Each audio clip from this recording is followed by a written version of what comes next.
Cette vidéo est la dernière apparition publique d'Abou Bakr al-Baghdadi. Publiée en avril dernier, on y voit le chef de l'organisation État islamique évoquant les récentes pertes de territoire de son groupe. Il évoque aussi les événements en Algérie et au Soudan notamment.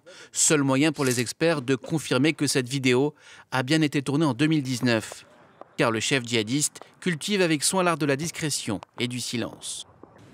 Sa première apparition publique date du 13 juillet 2014. Dans la mosquée Al-Nouri de Mossoul, al-Baghdadi proclame la création d'un califat réuni sur les territoires conquis en Irak et en Syrie. Par la suite, il s'autoproclame chef du groupe État islamique. 5 années séparent ces deux vidéos sans presque aucune déclaration. Par son silence, al-Baghdadi aura entretenu un certain mystère. Un pouvoir sans visage, mais une force militaire composée de milliers de combattants qui lui ont fait allégeance. Né Ibrahim al-Badri en 1971, Abou Bakr al-Baghdadi a grandi à Samarra dans l'est de l'Irak. Après avoir étudié la théologie à Bagdad, il rejoint l'insurrection sunnite en 2003, année de l'invasion menée par Washington en Irak.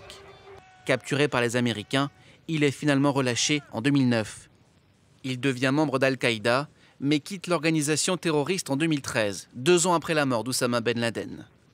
À partir de 2014, son groupe djihadiste devient l'organisation État islamique et sème la terreur au Moyen-Orient d'abord.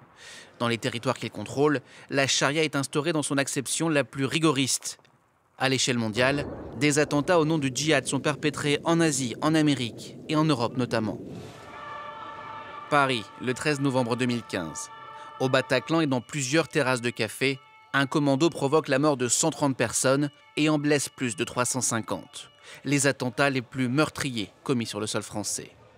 Al-Baghdadi, l'homme fantôme, était l'un des hommes les plus recherchés de la planète, avec une prime de 22 millions d'euros.